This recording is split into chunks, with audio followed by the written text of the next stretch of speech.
F actually is a K-hole? Ketamine, I know you've heard of it. It blew up in the horse tranquilizer scene, and now bumps of Ket at the afters are just expected. K-holes are dose dependent and vary between person. A novice may K-hole after an insufflated dose of 75 milligrams, while an experienced user may K-hole at around 150 milligrams of ketamine. All of these doses require critical safety measures, and I'm not supporting or encouraging getting in a K-hole at all. I'm just talking science. When people are inside K-holes, they say it feels like their bubble of consciousness has separated from their actual body. Body awareness isn't so important, and their perception of reality thins out like a light glaze over the universe. Also, motor control goes out the door. You may think you can walk, but taking a step requires a level of coordination that you just don't have. So why does this happen? Your consciousness is a giant feedback loop.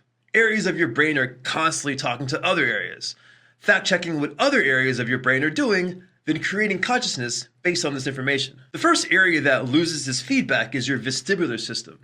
This is the area that informs your consciousness of your own body position in your environment. The vestibular area is always fact-checking with your visual system to ensure what you see is matching up to where you actually are. When a person K-holes, this communication between both of these areas falls apart, mostly due to brain receptors called NMDA being blocked. When this happens, your brain's vestibular area no longer has a visual area as a reference. You may feel like you're being pulled through a tunnel or twisting through space, even though you're just sitting down. Basically, you lose the ability to locate yourself inside a physical space. At the same time, your visual system no longer has the vestibular area to reference.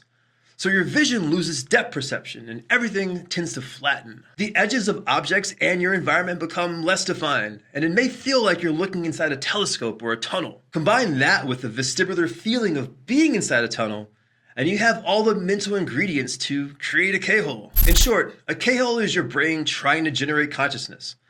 But the rules and parameters of consciousness are fundamentally different than before. That's why people say K-holes feel different than any psychedelic experience out there.